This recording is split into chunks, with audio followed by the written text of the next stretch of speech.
Alors, donc, ce soir, le thème que nous avons choisi, c'est l'inclusion alimentaire, défis et enjeux. Et on a la chance d'avoir trois jeunes alumni, trois parcours différents. Vous allez vous présenter l'une après l'autre, puis si vous voulez bien nous donner votre parcours, mais avant tout le diplôme que vous avez fait à Ferrandi, le parcours et le projet qui vous tient à cœur en ce moment, ainsi que vos fonctions. On y va comme ça ? Qui veut commencer ? Alors, donc on a Christine, Marie et Armance. Là, il y a un micro ? Ouais. Allez, Christine. Bonsoir à toutes et à toutes. Je suis vraiment très heureuse d'être ici parmi vous parce que je vais vous raconter une histoire, l'histoire de la belle gamelle, et elle a commencé ici chez Ferrandi. Mais juste avant, je m'appelle Christine Merkelbach, j'ai 54 ans et avant Ferrandi, j'ai eu une vie qui était assez différente, un peu moins goûteuse et savoureuse. J'étais cadre dirigeante dans les assurances. Vous ne voulez pas vraiment en savoir plus, j'ai l'impression, donc je vais vite passer sur la partie Ferrandi. En 2016, j'ai passé un CAP cuisine en reconversion adulte ici. J'ai eu Isabelle Hervé comme professeur notamment. Et avec un de mes chefs qui s'appelle Vincent Dautry. On s'est plutôt bien entendu. Et puis, une fois que j'ai eu mon CAP, moi j'ai j'ai ouvert et géré un restaurant associatif en chantier d'insertion dans un foyer de travailleurs immigrés à Montreuil, qui était aussi ouvert à l'extérieur. Et j'ai demandé au chef Vincent de venir me faire une carte dite européenne végétarienne. On faisait surtout des plats subsahariens. Vincent est venu, il a vu la brigade, et c'était une brigade de personnes en insertion. Et lui qui venait des étoilés, en fait, il a eu plein d'étoiles dans les yeux. Et il m'a proposé de rester plusieurs heures par semaine pendant 6 mois. Et de là, je lui ai proposé qu'on monte notre propre structure et est née la Belle Gamelle. Donc la Belle Gamelle, c'est quoi ? C'est une coopérative, c'est une société coopérative d'intérêt collectif, une entreprise d'insertion professionnelle qui est située à Montreuil dans le 93, où on produit des repas pour des centres d'hébergement d'urgence, des foyers d'aide sociale à l'enfance, des étudiants en situation de précarité et d'autres formes de collectivité, notamment les compagnons du devoir du Tour de France. Donc on a 2 objets, vraiment restaurer et insérer. Insérer, on embauche les personnes qui vivent dans les centres d'hébergement d'urgence pour lesquels on livre les repas. En fait, on a créé le circuit court de la solidarité. Et peut-être j'ai oublié de dire quand même quelque chose de fondamental, c'est avec Vincent, ce qui nous a réunis tous les deux, c'est pas parce qu'on est pauvre qu'on doit mal manger, qui est le slogan de la Belle Gamelle. Donc on a ouvert le 4 novembre 2020. Peut-être que ça vous rappelle quelque chose. C'était le 2e confinement. On était 6 et on faisait 80 repas par jour. Donc 4 ans plus tard, on est 40 et on produit 2000 repas par jour. Et là, on a construit au fur et à mesure notre cuisine centrale qui connaît un petit peu ses limites aujourd'hui. Et donc, on est en train de faire une 3e phase parce que plus la marmite bout, plus l'insertion fleurit. Et que là, on a l'objectif de passer à 3500 repas jour. Mais avant de raconter la suite, je vous laisse la parole, Marie et Armance. Merci Christine. Ouais, Marie. Bonjour à toutes et à tous. Ravie aussi d'être là. Moi, je viens de loin. J'habite maintenant dans le sud de la Drôme. Peut-être que certains parmi vous connaissent les baronnies provençales. Donc voilà, j'ai fait un long voyage pour venir jusqu'à vous. Donc moi, j'ai été diplômée de Ferrandi, donc du bachelor restaurateur. Ça s'appelait comme ça à l'époque. Je crois que le nom a changé maintenant. Donc, c'était le bachelor où on faisait du management et de la cuisine en 2017. Et du coup, j'étais dans la même promo que Armance à côté. Et le dernier stage que j'ai fait dans le cadre de Ferrandi, c'était dans un restaurant 2 étoiles au Michelin à Lyon, à la Mer Brasier. Restaurant qui m'a proposé de rester, travailler avec eux en CDI. Et à ce moment-là, ça a été pour moi un petit moment d'introspection où je me suis dit, mais en fait, est-ce que c'est vraiment ça que j'ai envie de faire ? Est-ce que tout ce que j'ai appris à Ferrandi j'ai envie de le traduire dans la haute gastronomie. Est-ce que finalement ces valeurs d'exigence, on ne peut pas les mettre au service d'autre chose? Et à ce moment-là, commençaient à fleurir des projets de restauration solidaire divers et variés, dont on ne parlait pas beaucoup d'ailleurs à l'époque. Et du coup, je me suis renseignée sur ce qui se passait à Lyon. Et à l'époque, c'était la naissance d'un réseau qui s'appelle les Petites Cantines. Peut-être que certains en ont entendu parler. C'est un réseau de cantines de quartier participatives dont le but est de créer du lien autour du temps du repas. Mais le repas et la cuisine sont vraiment mis au service de la rencontre et de la relation. Et très concrètement, du coup, à l'époque, Diane et Étienne avaient créé la toute première petite cantine à Lyon-Vèze. Et moi, j'ai été la deuxième salariée à gérer cette petite cantine. Et donc, tous les jours, on accueillait entre 10 et 15 personnes pour cuisiner ensemble. Un moment vraiment fédérateur et où on se partage à la fois des recettes, mais aussi des histoires, des parcours de vie. Et ensuite, surtout, on mange. Et on mange à prix libre et des bons produits de préférence. Donc, j'ai fait ça pendant plusieurs années, jusqu'au Covid aussi. J'ai repris une formation ensuite à l'IAE de Lyon, où j'ai fait une formation en gestion de projet. Et ensuite, je me suis occupée du développement du réseau national des petites cantines pendant plusieurs années. Donc là, je faisais plutôt de la gestion de projet et de l'accompagnement. Et il y a 2 ans, j'ai eu envie de partir sur autre chose, de partir vivre à la campagne.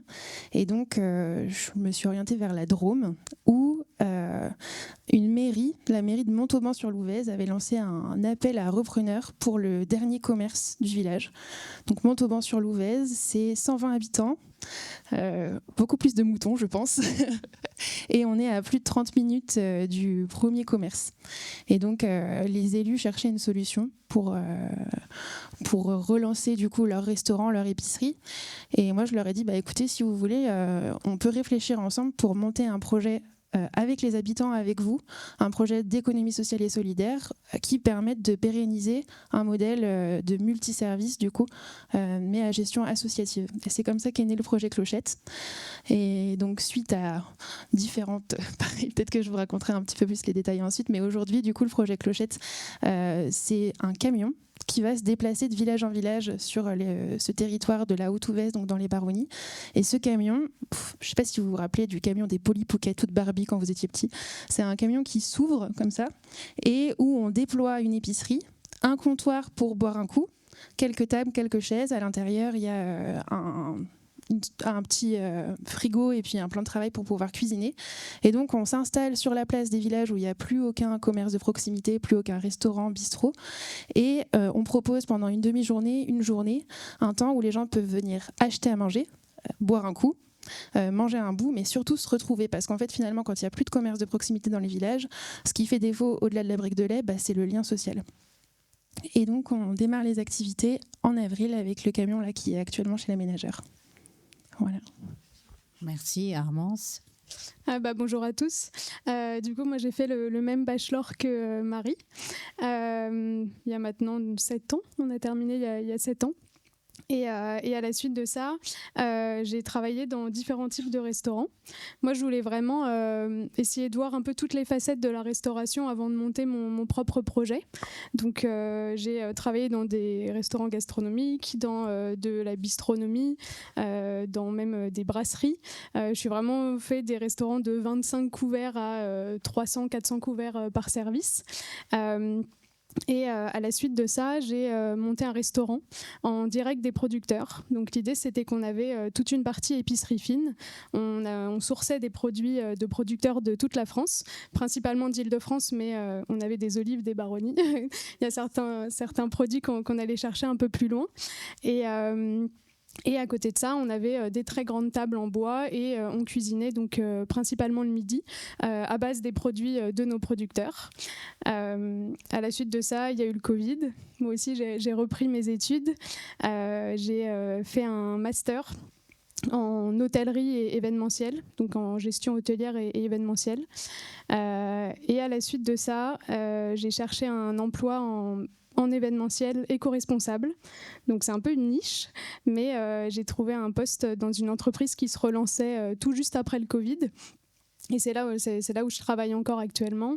Et donc ça s'appelle Saver. Et nous, ce qu'on fait, c'est qu'on récupère toute la nourriture qui n'est pas consommée à la fin des événements.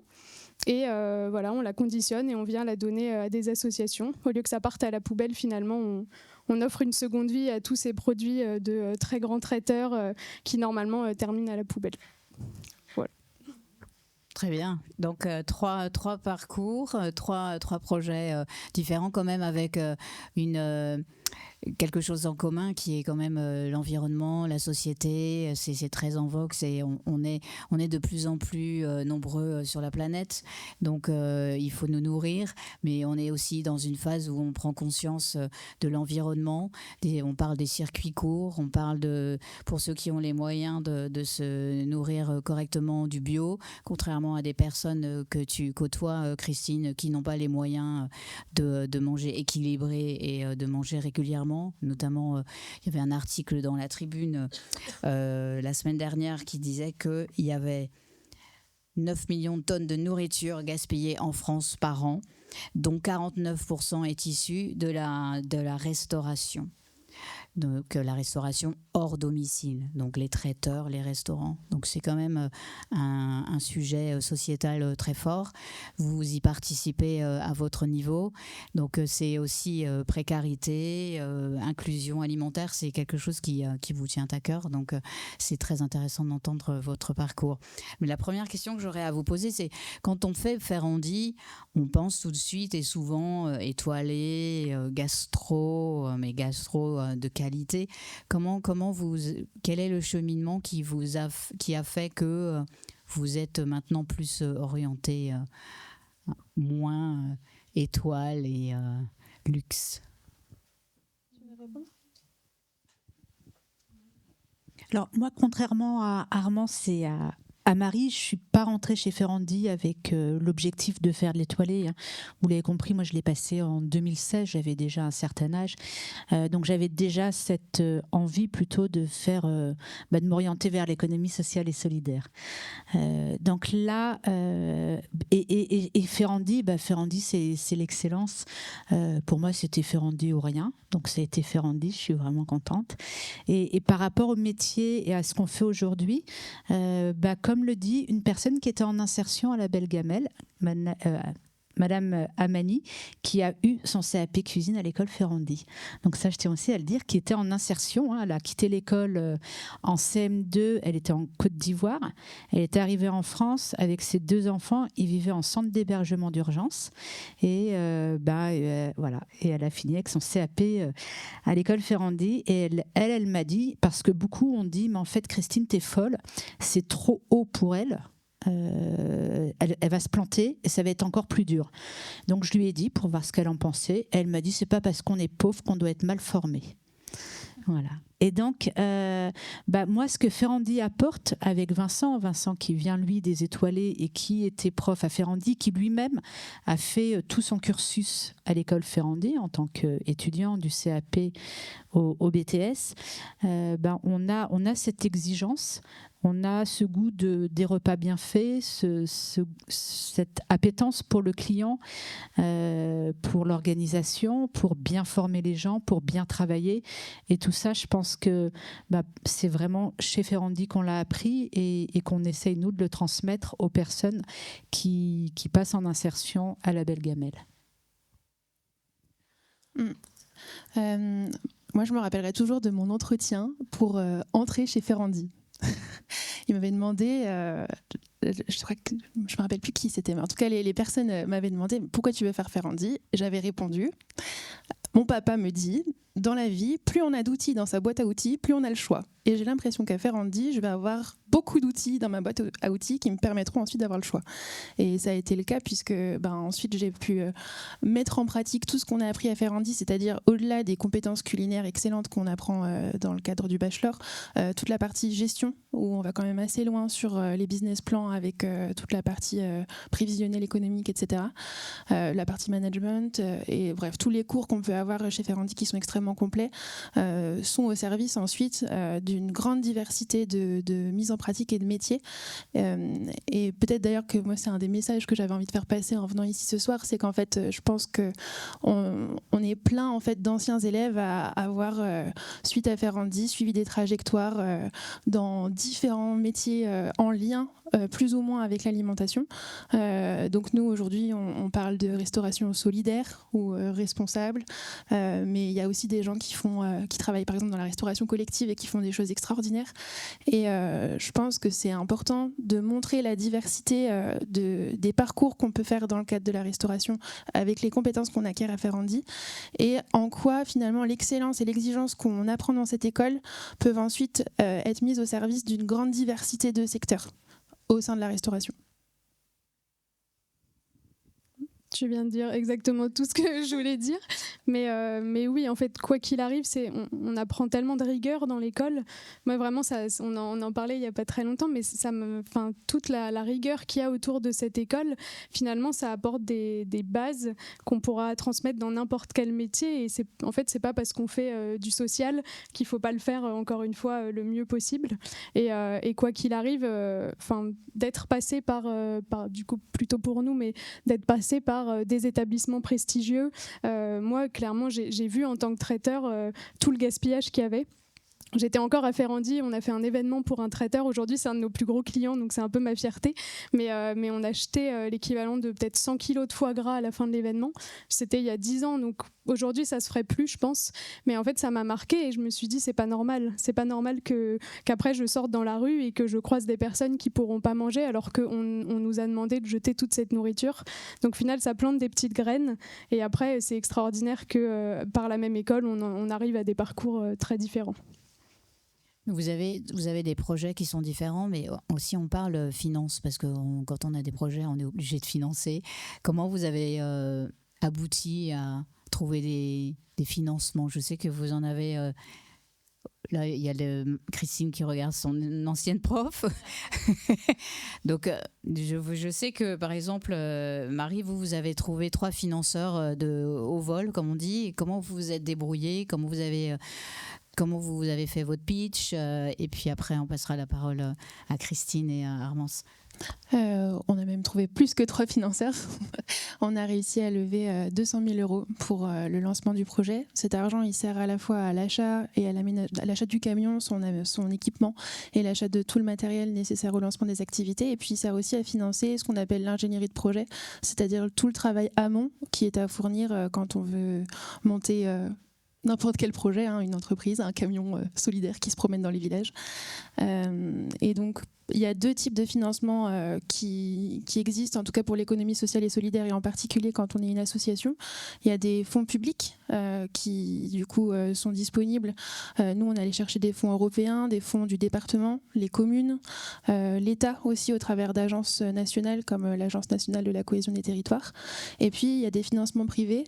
Donc, ça peut passer par du mécénat ou par des dispositifs spécifiques, comme du coup ce que vous citiez. Donc, c'est un dispositif qui s'appelle la place de l'émergence, qui est mis en place par une association qui s'appelle France Active, qui est d'ailleurs à Montreuil, dont le siège est à Montreuil. Et donc France Active, ils ont ce dispositif place de l'émergence où on pitch son projet devant un parterre de financeurs. Donc là, en l'occurrence, chez nous, il y a eu la Banque des Territoires, la BNP Paribas, pardon, et la Fondation Massif qui nous ont octroyé 25 000 €. Donc c'était les premiers à nous donner de l'argent et c'est un peu ça le levier en fait. Quand on fait de la recherche de fonds pour des associations, il faut réussir à décrocher les premiers financeurs. Une fois que certains vous ont fait confiance, en général, ça permet de déclencher la suite. Oui, parce que Marie, vous êtes employée de cette association, c'est ça? Ou en fait, Projet Clochette, c'est une association employeuse. On est 2 salariés. Je suis salariée depuis le 1er janvier, donc là c'est vraiment tout frais. Mais oui, du coup c'est une des modalités. Pour une association, l'enjeu c'est pour ses fondateurs de pouvoir un jour se rémunérer ou pas. D'ailleurs, ça dépend de si on souhaite en faire son métier.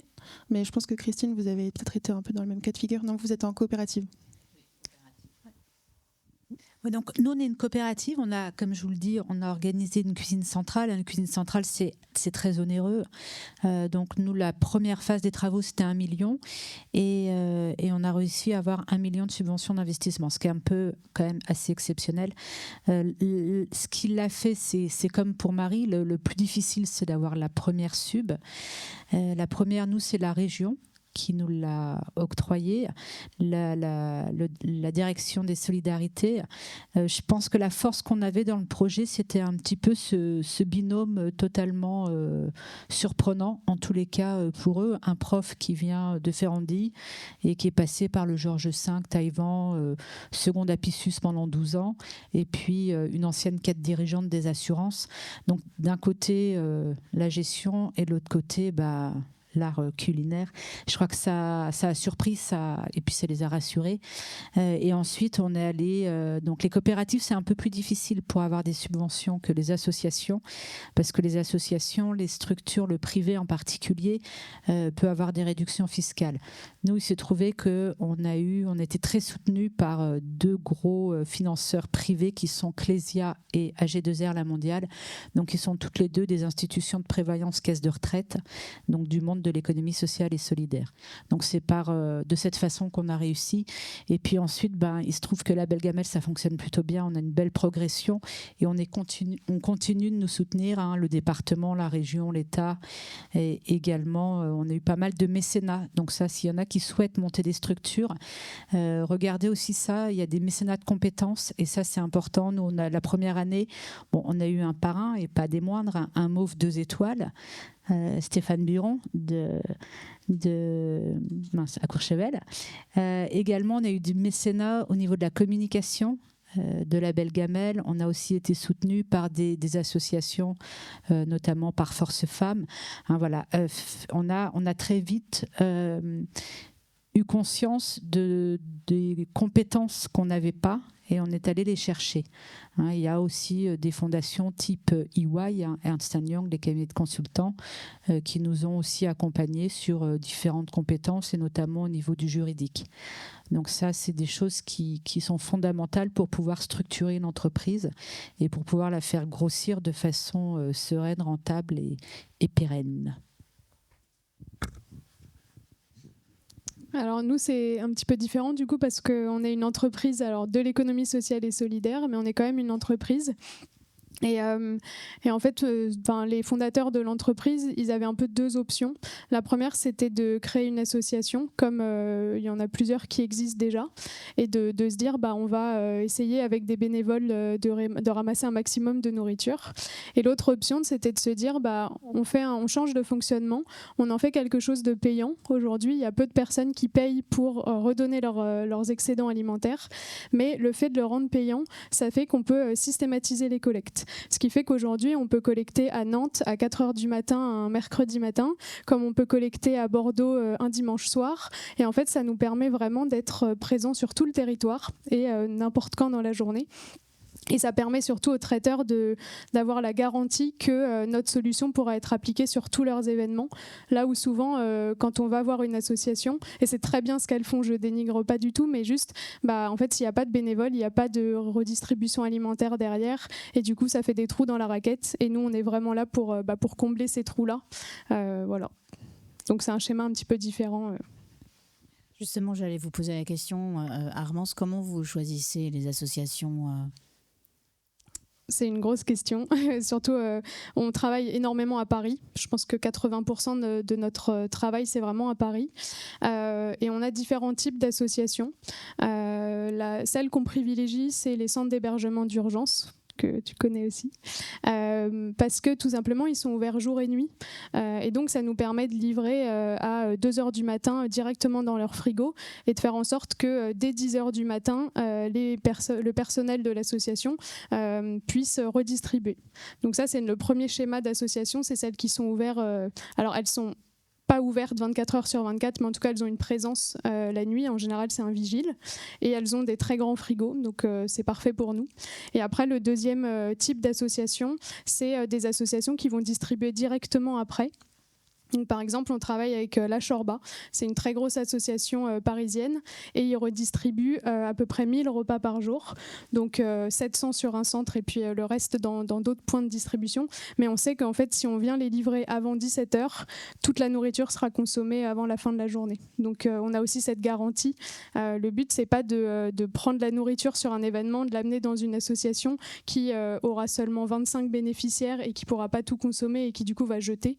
Le but, c'est vraiment pas de déplacer la nourriture, c'est vraiment de l'emmener à l'association la plus adaptée aux dons qu'on vient de récupérer. Intéressant. Si on repart dans la Drôme, Marie, expliquez-nous obligatoirement RSE, circuit court, comment ça se passe, comment les gens vous connaissent, parce que c'est un peu, comme vous disiez, un peu un désert humain, sans être péjoratif. Hein. Comment vous avez réussi avec votre petit camion, ou comment vous allez faire pour redonner du lien, de la vie à des villages très beaux qui sont en perte d'habitants? En fait, depuis le lancement du projet, on s'appuie énormément sur ce qu'on appelle dans notre jargon l'écosystème local. L'écosystème local, ça veut dire faire un énorme travail de fond pour aller voir les élus, les entreprises, papy, mamie qui sont tout seuls chez eux aussi, et les écoles, les autres associations du territoire. Et donc, en fait, c'est du porte-à-porte, de la prise de rendez-vous, des coups de téléphone. Là, ça fait déjà 2 ans qu'on fait ça, pour créer un lien interpersonnel en fait, avec chacun des représentants de ces structures ou avec les acteurs de ces structures.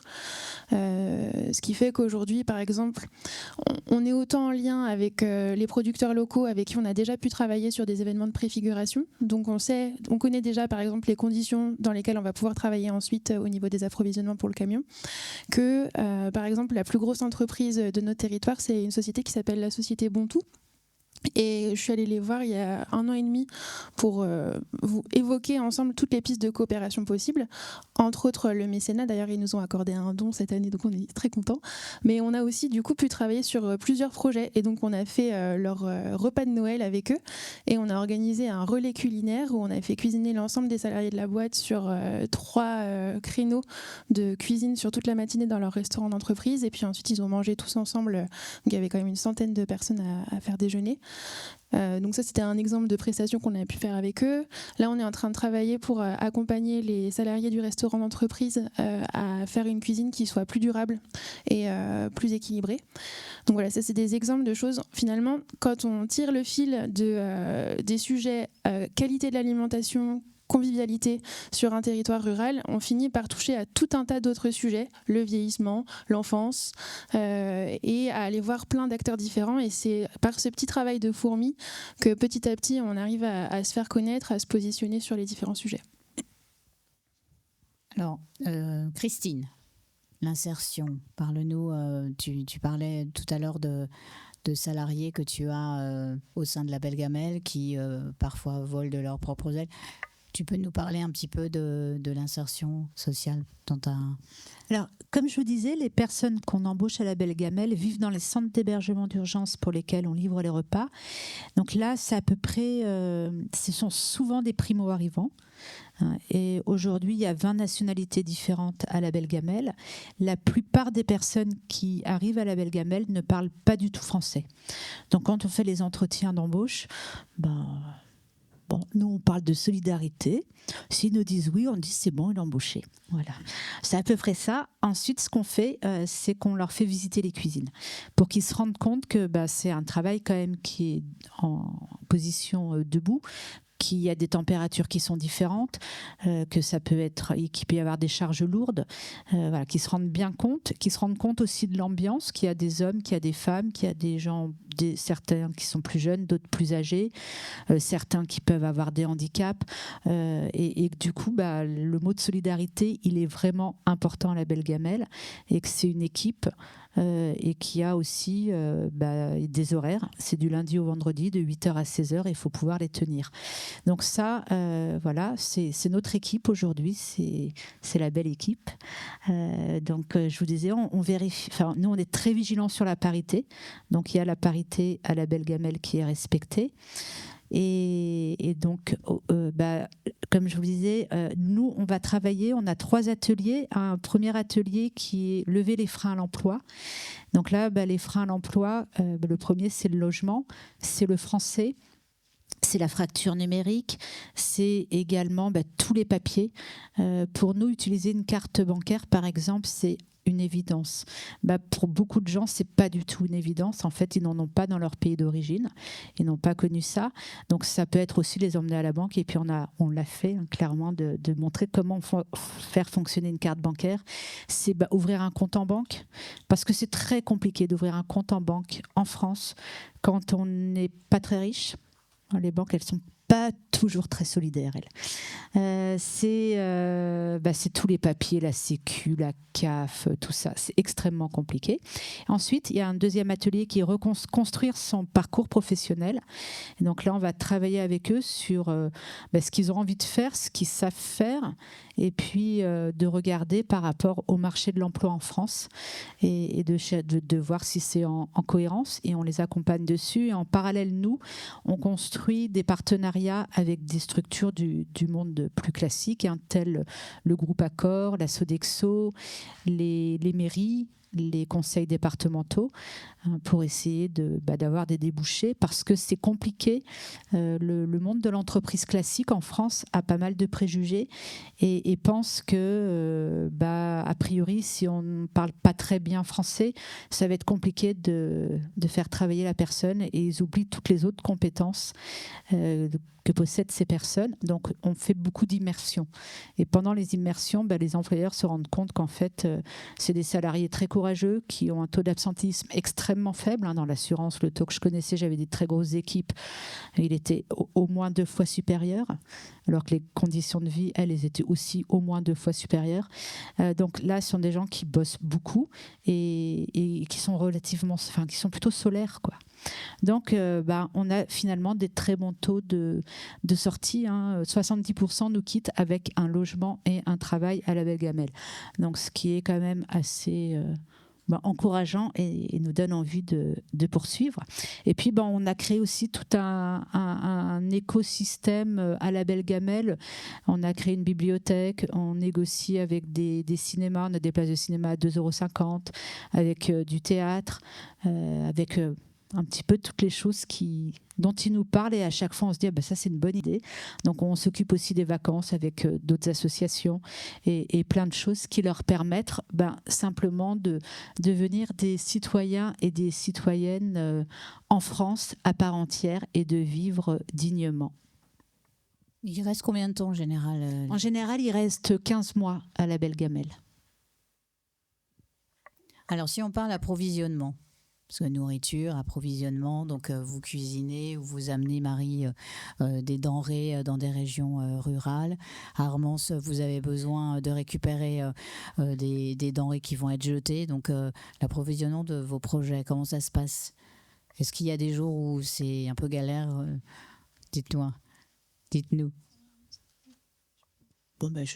Alors nous, je vous le rappelle, on a commencé pendant le second confinement. Et donc on avait déjà quand même assez de boulets à nos pieds, donc on s'est dit l'approvisionnement, on va pas prendre trop de risques, et on a commencé avec Rungis, et on s'est dit quand même ce serait pas mal de faire du circuit court sur l'Île-de-France. Donc on a aussi commencé à Rungis avec la Halle 51, peut-être certains d'entre vous la connaissent, qui sont les producteurs de la région Île-de-France, et très vite en fait nous on a progressé assez vite en termes de quantité, et eux ne pouvaient plus nous suivre ni sur les prix ni sur les quantités. C'était compliqué de livrer quand même à cette époque, et du coup nous on a continué avec des acteurs plutôt classiques. En revanche, ce qu'on fait, donc on recuisine évidemment tout à la belle gamelle, mais par rapport au gâchis qui est un des sujets d'aujourd'hui, nous, ce qui nous intéresse à la belle gamelle, c'est ce que les hébergés, les bénéficiaires finaux vont manger. Donc, on travaille avec eux les menus. On fait des propositions de menus au mois qui sont vues dans chacun des centres d'hébergement d'urgence, des foyers d'aide sociale à l'enfance, des étudiants en situation de précarité. On travaille avec plusieurs universités. Et du coup, parce que le gâchis, si on donne à manger à des choses, à des gens qui n'aiment pas, de nouveau, on va générer du gâchis, ils vont le jeter. Hein, donc là, c'est un gros sujet dans les centres d'hébergement d'urgence. Et du coup, nous, on est parti aussi sur des types de menus qui correspondent à leurs habitudes culinaires. Donc, il n'y a pas d'entrée, par exemple, sauf pour les foyers d'aide sociale à l'enfance, qui sont des enfants qui, a priori, souvent ont grandi en France. Mais on est sur un plat principal très conséquent, et puis sur un dessert, et des desserts relativement simples, hein, et on vend très peu cher. Hein. Nos prix de vente, c'est entre 4,80, livraison comprise, et 7 €. Donc là, vous imaginez, vu les coûts des matières premières, qu'on a aussi des contraintes budgétaires à respecter. De notre côté, on est encore en amont de la réflexion puisque le camion démarre ses activités en avril. Donc on a pu faire des premiers tests d'approvisionnement à l'occasion des événements de préfiguration qu'on a fait. Donc on organise régulièrement des grands repas, des grands banquets de village dans les salles des fêtes. Et un de nos sujets, puisqu'on est une association, c'est de se mettre d'accord sur qu'est-ce qu'on va manger, qu'est-ce qu'on veut manger. Donc aujourd'hui, le cadre qu'on s'est donné collectivement, c'est de se dire qu'on voulait que la majorité de nos produits, que ce soit les produits de l'épicerie, mais aussi les produits donc les matières premières qui servent à la confection des repas, soit au choix, on va dire, dans ces différents critères, soit locaux, soit en circuit court, soit bio, soit évite le gaspillage alimentaire parce qu'on fait de la récupération sur des marchés, soit sans emballage, donc on privilégie le vrac, etc. Et on essaye vraiment de privilégier le fait que nos produits respectent au moins ces 5 critères.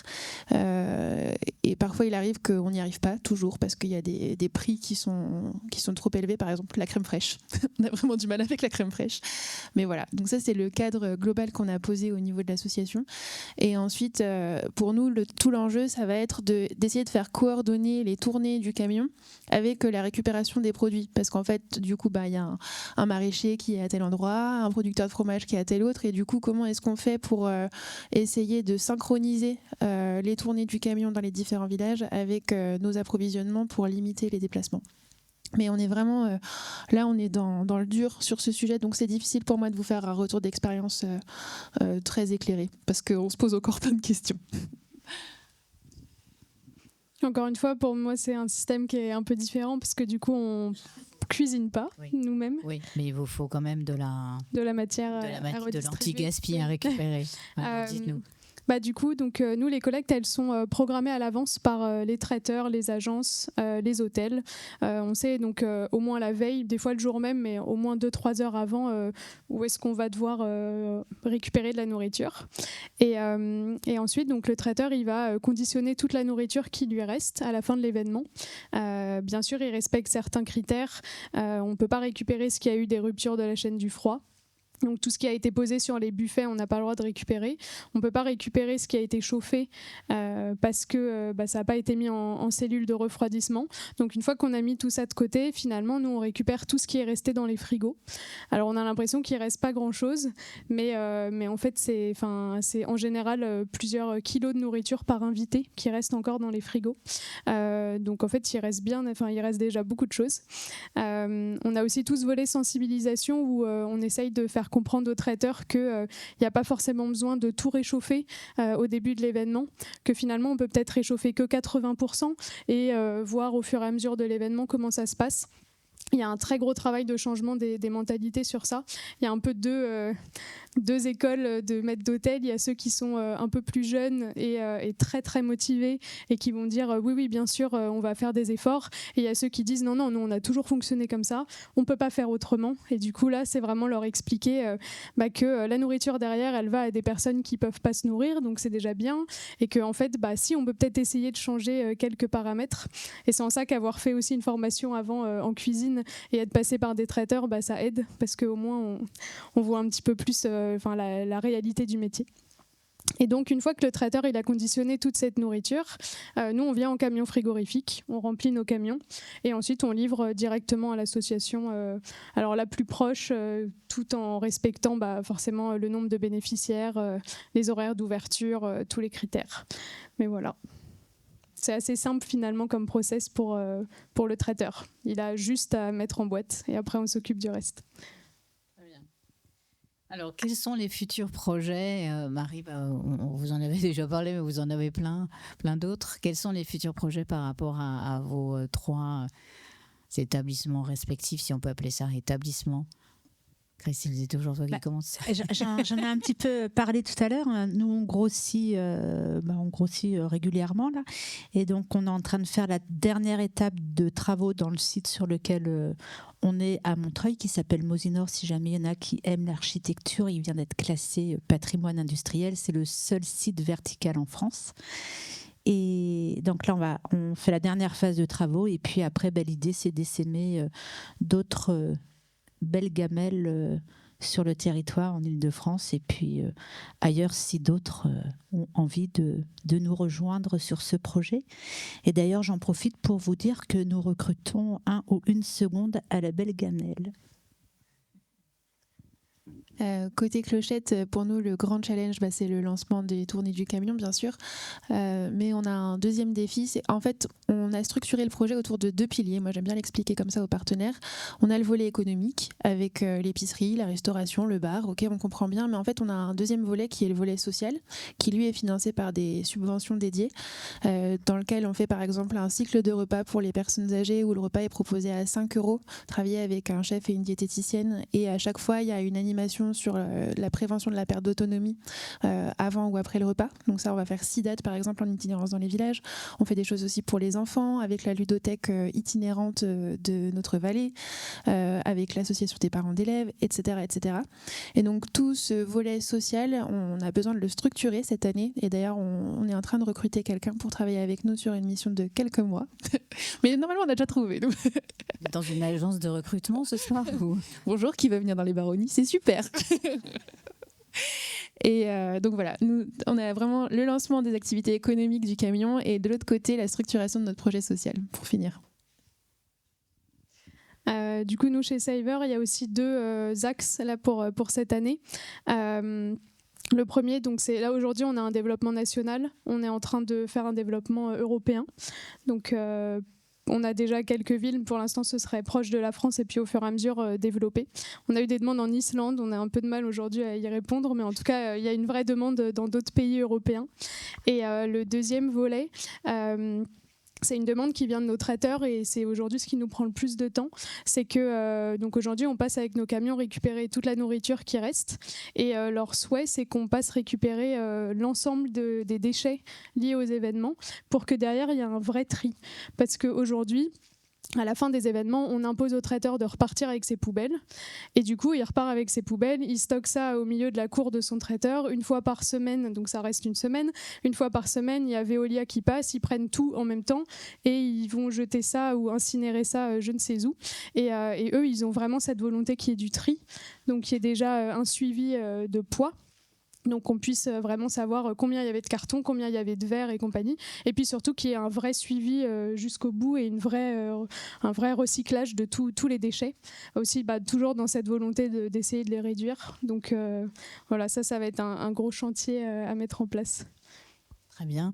Si vous deviez donner un conseil, un seul conseil pour réduire l'inclusion alimentaire, ce serait lequel ? En fait, pour moi, il y a un enjeu de changement de regard, mais que ce soit... Alors, on parle de changement de regard sur les bénéficiaires de l'aide alimentaire, mais on pourrait aussi changer de regard sur nos professions au sein de la restauration. Je trouve qu'aujourd'hui, c'est mon avis, après peut-être qu'on ne le partage pas tous, mais il y a une sorte de pyramide. On sort de Ferrandi, on devient un chef étoilé. Il y a quelque chose d'extrêmement prestigieux dans ces parcours-là, qui donne des petites étoiles dans les yeux. Et finalement, est-ce que ces parcours prestigieux sont... Est-ce qu'on peut changer de regard aussi sur les parcours différents de quelqu'un qui va par exemple servir 600 repas par jour fait maison dans un restaurant scolaire ou dans un EHPAD, des personnes qui vont monter des projets à impact. Je pense que finalement, le fait d'être dans la confiance et dans le non-jugement de toutes les trajectoires qu'on peut avoir de vie, alors pardon, c'est un peu philosophique, mais que ce soit les uns envers les autres au sein des professionnels de la restauration, mais aussi envers les clients, les bénéficiaires de nos entreprises, associations, il me semble que ça, ce serait quelque chose à apporter pour réduire les inégalités. Toujours pas. Moi, je dirais surtout se faire confiance, parce que quand on monte un projet, on maîtrise absolument pas tous les sujets. C'est un peu comme monter un restaurant finalement, mais là, on part dans du social.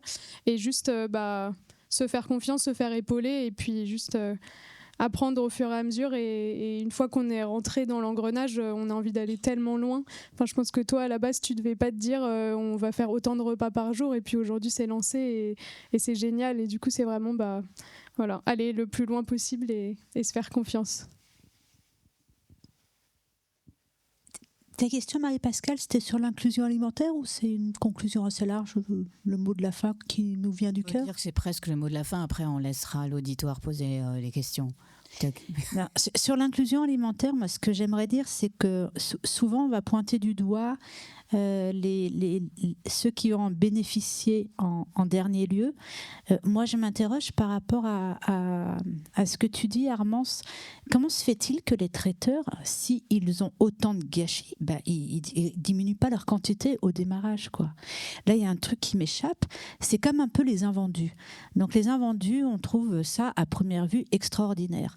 Mais en fait, quelque part, les invendus nous coûtent très cher à la société parce que ce sont des gros groupes agroalimentaires qui vont bénéficier d'une défiscalisation pour, en fait, on les remercie de ne pas gérer leur stock.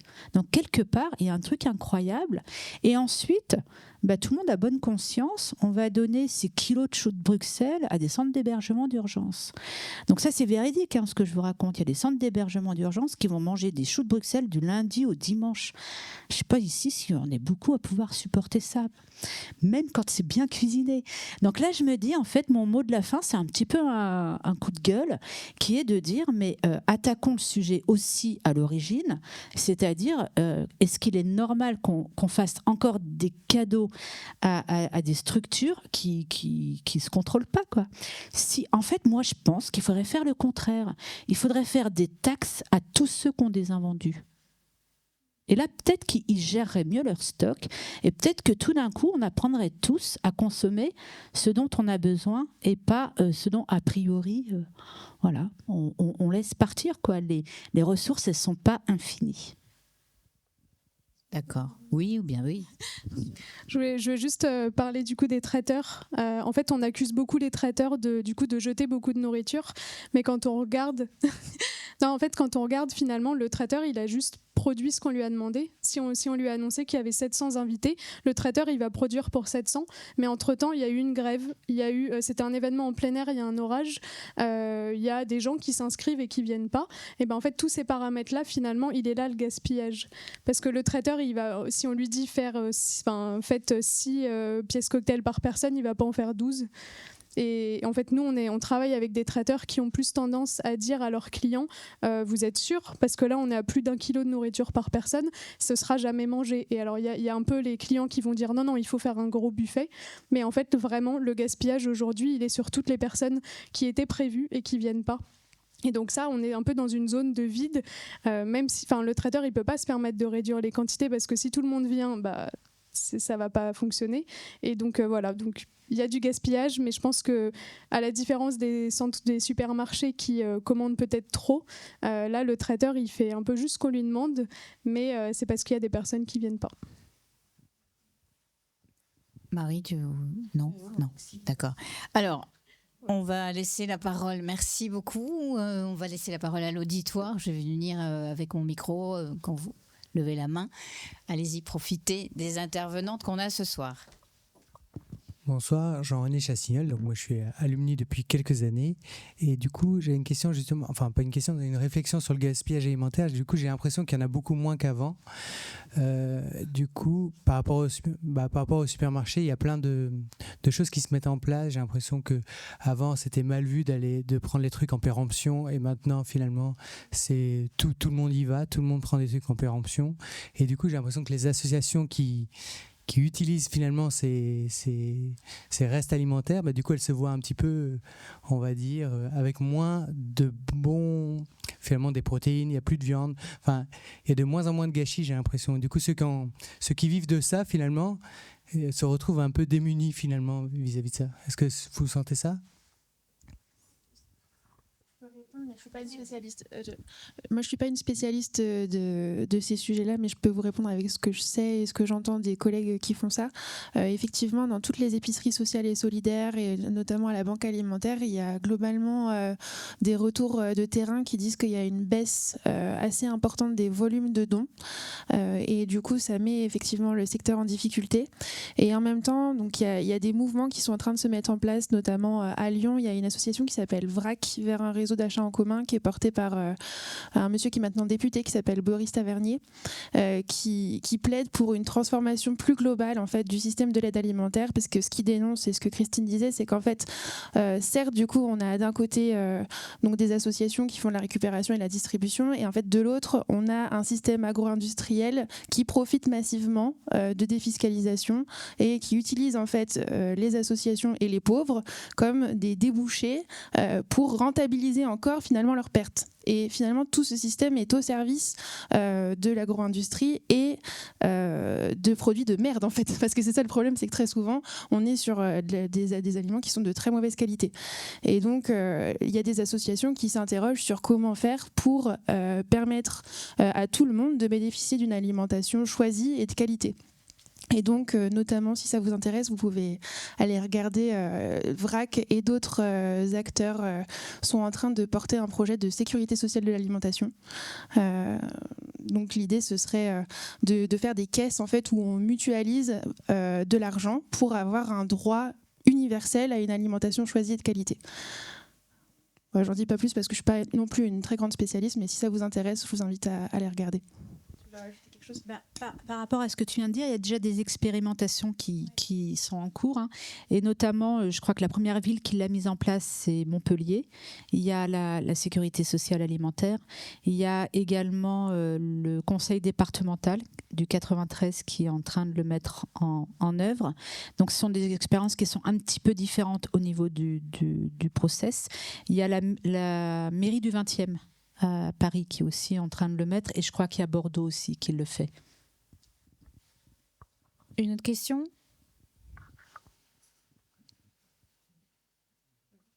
Oui, Oran.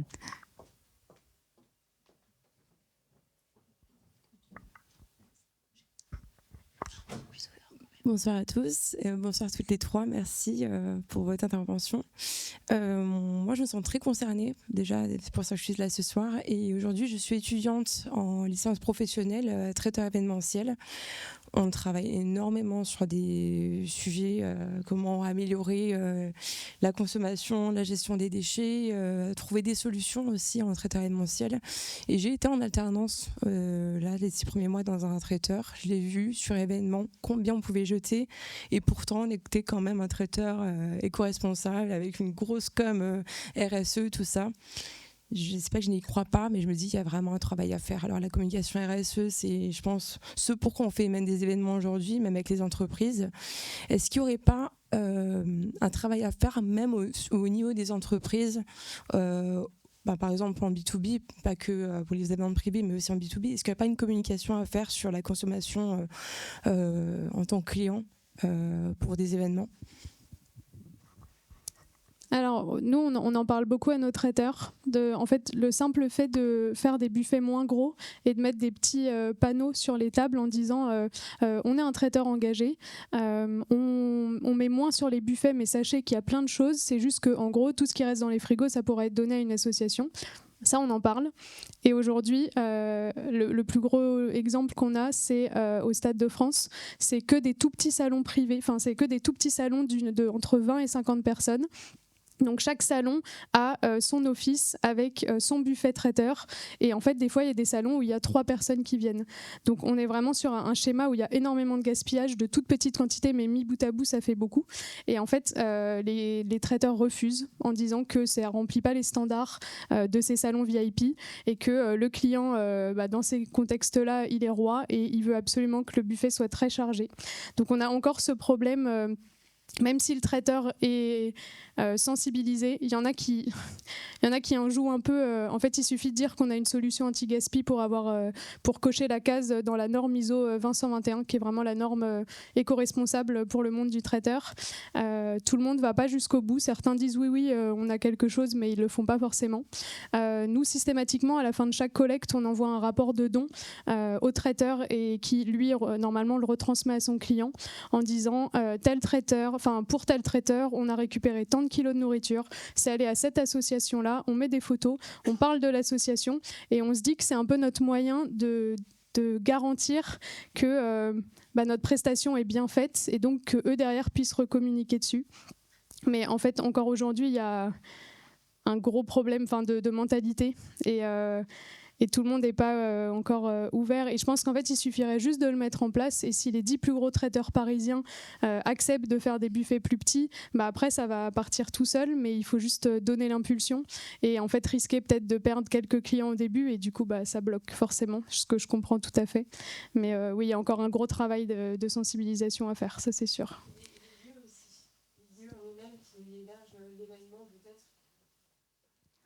Oui, en fait, ils se renvoient la balle. Parce que en fait, c'est un milieu qui est extrêmement concurrentiel et déjà, nous, notre prestation, elle est payante et le simple fait de rajouter notre ligne sur un devis, si les autres traiteurs l'ont pas fait, en fait, ça les met dans une position où ils vont avoir une prestation qui sera plus chère pour le même résultat et donc ils seront pas sélectionnés. Donc déjà, en fait, moins ils communiquent sur nous, plus ils ont de chances d'avoir des événements, ce qui est déjà un petit problème. Et oui, clairement, les lieux, les traiteurs, mais ils se renvoient un peu la balle. Oui. On facture au coût de camion, donc vraiment dès qu'on sort notre camion, les frais sont fixes parce qu'en fait on ne sait jamais ce qui va rester. Il y a des événements où il reste 20 repas et il y a des événements comme en ce moment là où on va récupérer 400 repas. Donc nous, quoi qu'il arrive, les frais sont fixes. Et on a des tarifs qui sont dégressifs. En fait, on travaille principalement avec les traiteurs en direct. Plus le traiteur s'engage à acheter un pack de collecte, plus le tarif sera dégressif. Et on est à 390 € la collecte et c'est déductible d'impôt à 60%. Donc ça fait, en fait, en général, ça coûte moins d'1 € par client. Nous, on conseille d'intervenir à partir de 200 invités. En dessous, le gaspillage, il est complètement gérable par le traiteur, c'est consommé par les équipes à la fin de l'événement où en général il n'y a pas grand chose, mais du coup à partir de 200 invités en gros on coûte entre 1 € et 50 centimes par invité, ce qui est quand même un coût, mais ça peut être absorbable. Il y en a qui nous ont dit on met moins de fleurs sur les événements et comme ça on a libéré du budget et ce budget là on veut le mettre plutôt dans l'anti-gaspi. Donc on va s'arrêter là, merci à nos intervenantes.